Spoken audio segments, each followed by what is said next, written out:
Nossa reflexão de hoje da série Literatura para a Vida está baseada no livro O Cristo Recrucificado, de Nikos Kazantzakis. É um autor grego, mais conhecido por outras obras como Zorba, o Grego e A Última Tentação de Cristo. Mas como eu tenho em mãos esse volume e como a leitura dele me suscitou muitas reflexões, eu vou fazer a apresentação e vou trazer uma reflexão a partir dessa leitura. Vou apresentar rapidamente o autor e a obra e depois nós vamos seguir para o fragmento, porque eu sempre escolho um trechinho que me suscita a reflexão que eu quero compartilhar com vocês. Bom, o enredo da história. Essa história se passa no início do século XX, numa aldeia grega, uma pequena aldeia grega de aproximadamente 2.000 habitantes. Essa aldeia chama-se Likrovci. Ela tem uma tradição, é uma aldeia grega que está vivendo sob domínio turco. E nessa aldeia tem-se a tradição de, a cada 7 anos, fazer a cidade, né? Os habitantes da cidade fazem uma encenação da crucificação de Cristo e da paixão de Cristo e culminando em sua crucificação. O diferencial dessa encenação é que, primeiramente, quem são eleitos, né? Quais serão os personagens que irão encenar Jesus Cristo, Maria Madalena, Pedro, Tiago e João, quem serão os atores, na verdade, né? Quem serão as pessoas que irão encenar. Essas pessoas são escolhidas pelo padre da cidade, trata-se da religião cristã ortodoxa grega, e o padre reúne um grupo de notáveis, pessoas importantes da cidade, e essas pessoas escolhem os atores que irão encenar. E escolhem de que maneira? A partir de possíveis semelhanças com os personagens, semelhanças tanto físicas quanto morais. E, por exemplo, Jesus Cristo, para encenar Jesus Cristo, é escolhido um habitante chamado Manólios, que é um pastor de ovelhas, uma pessoa mansa, tranquila. Para encenar Maria Madalena, eles escolhem uma viúva, a Caterina, que ela é vista pela aldeia como uma mulher muito sensual e provoca aí essa ideia de sensualidade nos habitantes. E assim, um por um dos personagens, dos atores, né, são escolhidos a partir de sua semelhança. E outro diferencial dessa encenação é que essa escolha é feita 1 ano antes da encenação propriamente. Então, esses atores que farão os personagens, de certa forma, eles têm 1 ano para eles irem se transformando no próprio personagem, para eles irem meditando, pensando e, de certa maneira, para eles irem sendo os personagens que eles irão encenar. Bom, nesse ínterim, enquanto está rolando aí esse ano, né, desde a escolha até a encenação, chega na cidade um grupo de refugiados de outra pequena aldeia grega que havia sido destruída pelos turcos e que estavam famintos e extremamente vulneráveis. E eles chegam na aldeia de Likrovci solicitando ajuda, solicitando abrigo, solicitando acolhida. E a maioria da população tenta afugentar esse grupo. E o Manólios, que está encenando aí, né, que está treinando para a encenação de Cristo, ele vai se aproximando da figura de Cristo e ele assume a atitude de acolhida. Então, ele toma o partido daqueles que são mais vulneráveis. Então, ele tem algumas ações ali no sentido de criar uma proteção, de criar uma acolhida, de oferecer alimentação, abrigo para esses refugiados, enquanto o restante da cidade, principalmente os mais poderosos, tudo que eles querem é afugentar esse grupo para que esse grupo não venha comer os nossos alimentos, utilizar os nossos recursos e assim vai.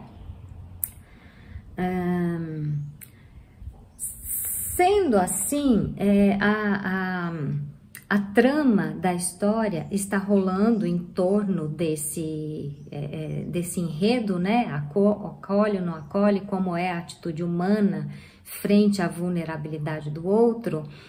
Mas, como eu falei a princípio, essa aldeia está sob domínio turco. E existe uma personagem aí que é o grande representante aí da dominação turca na aldeia de Likrovci, é o H. Esse H, ele é como se fosse um chefe militar, um prefeito da cidade, assim, é a pessoa mais poderosa que assume todos os comandos da cidade. E o H é um homem que não está acostumado a perder. Tudo o que ele quer se realiza. Ele domina a cidade da maneira como ele quer dominar. Ele tem poderio sobre tudo e sobre todos.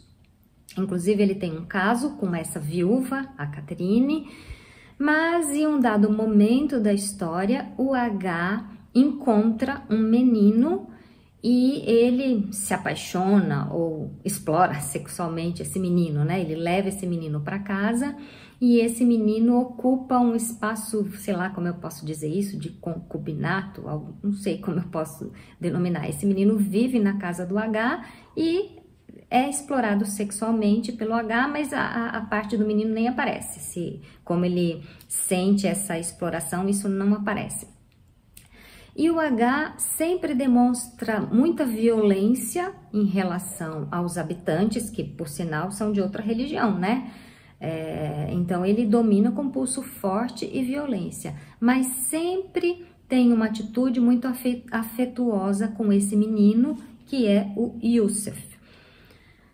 Mas em determinado momento da história acontece uma tragédia, que eu vou ler. De repente, numa bela manhã, uma notícia voou de boca em boca, de porta em porta, semeando o pavor. Tinham encontrado, naquela madrugada, o pequeno Yusuf degolado na cama. Enfim, Yusuf havia sido morto, provavelmente assassinado, e claro que esse H, que não estava acostumado a perder ou a lidar com o sofrimento, ele fica completamente irado frente ao acontecimento e ele tem uma atitude totalmente vingativa. Ele quer descobrir quem fez isso e ele quer atacar a tudo e a todos enquanto ele não acha o culpado real. No rolar da história, ele acaba assassinando a viúva, porque essa viúva disse que foi ela que matou Yusuf, dá a entender que não foi ela, mas ela se autoacusa para proteger a aldeia, porque ele diz, eu vou matar um por um, até que alguém diga quem foi, eu vou matando de um por um, e a viúva fala, então fui eu que matei, porque eu tive ciúme, porque antes eu era sua amante, depois que apareceu o Yusuf, você não quer mais saber de mim, então eu matei ele. E aí, claro que o H mata a viúva de maneira muito violenta, mas isso não o alivia, ele continua com o desejo de sangue, na verdade ele não acredita que foi ela que matou.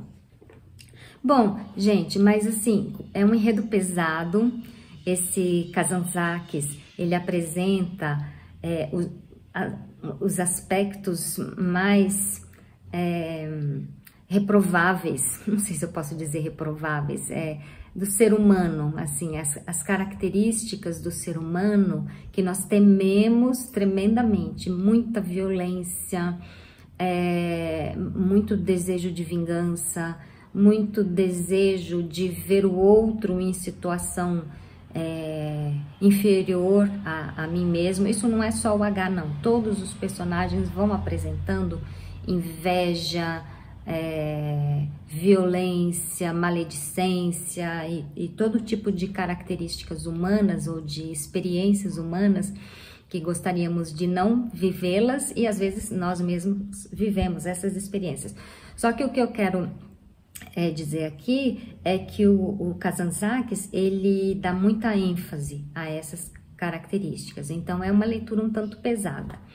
Bem, mas eu tinha dito que o H assassina a viúva e depois desse assassinato segue a cena que eu vou ler. O sangue da viúva deixara o H exasperado de raiva. Via tudo vermelho. Um fluxo de sangue subiu-lhe à cabeça. Acordou nele novamente o antigo desejo de degolar em massa homens e mulheres à volta do corpo do ser amado que lhe tinham morto. Conservava ainda a faca na mão. O braço estava coberto de sangue até o cotovelo. Chamou Hussein.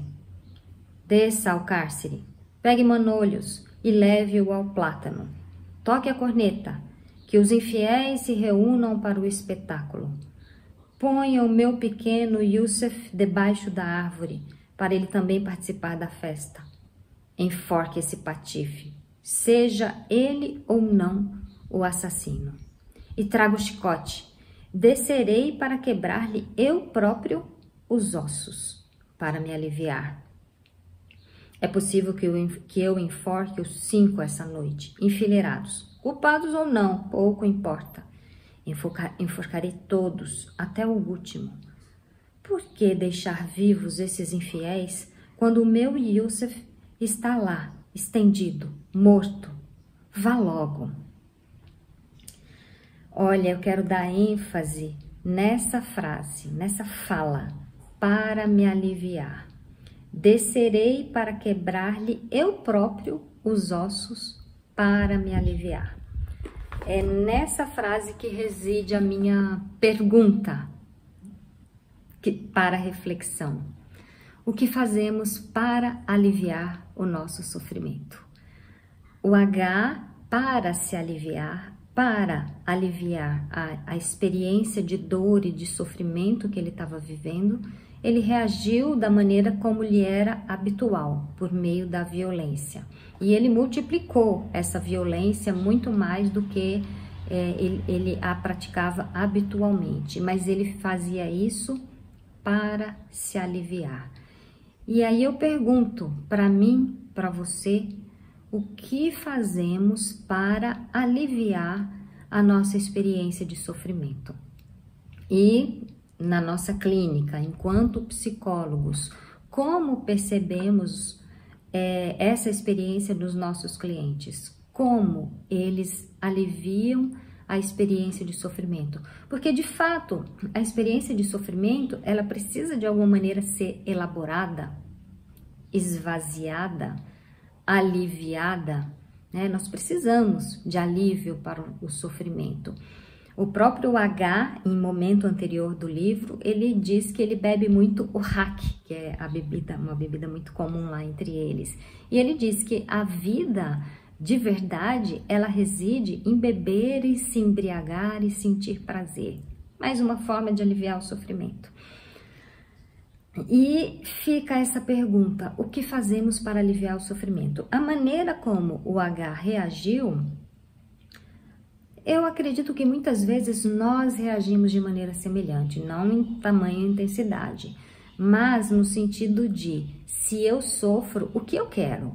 Eu quero que o outro sofra, e que o outro sofra, e que o outro sofra, e que todos ao meu redor sofram para que o meu sofrimento se misture, talvez, ao sofrimento dos outros, ou para me aliviar, simplesmente para me aliviar.